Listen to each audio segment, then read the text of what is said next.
What's the most shocking thing you discovered your child was hiding from you? My daughter, Lily, has always been the responsible one. Straight A's, self-driven, kind-hearted. The kind of kid teachers rave about. I never had to remind her about homework or studying. Other parents would say, "I wish my kid was like Lily."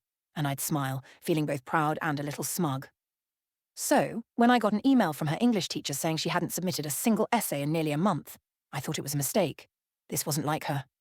That evening, I casually asked, "Hey, Mrs. Jensen says you're behind on assignments. What's going on?" Lily barely looked up. I'd turned them in. She probably lost them. I wanted to believe her. She had never lied to me before, never given me a reason to doubt her. So I let it go.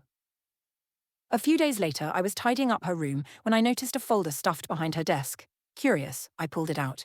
Inside were all of her missing essays, fully written, well-researched, formatted perfectly.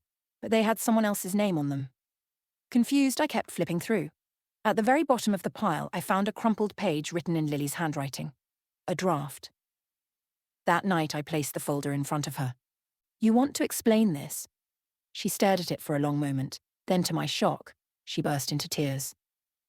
Between sobs, she admitted the truth. There was a girl in her class named Hannah. She had been struggling in school for years, barely passing.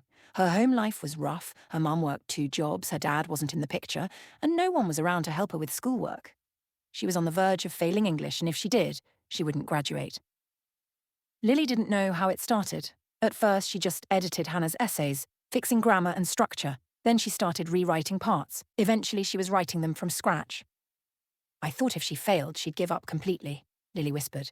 "She just needed a chance." I sat there torn between frustration and admiration.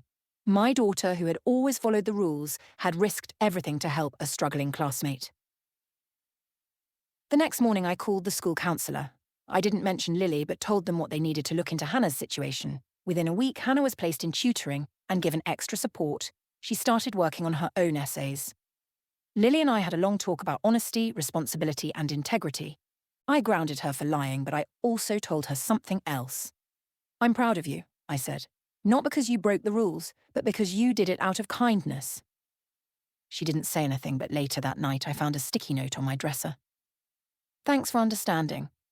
That's Lily in a nutshell. Quiet, thoughtful, and full of more compassion than most adults I know.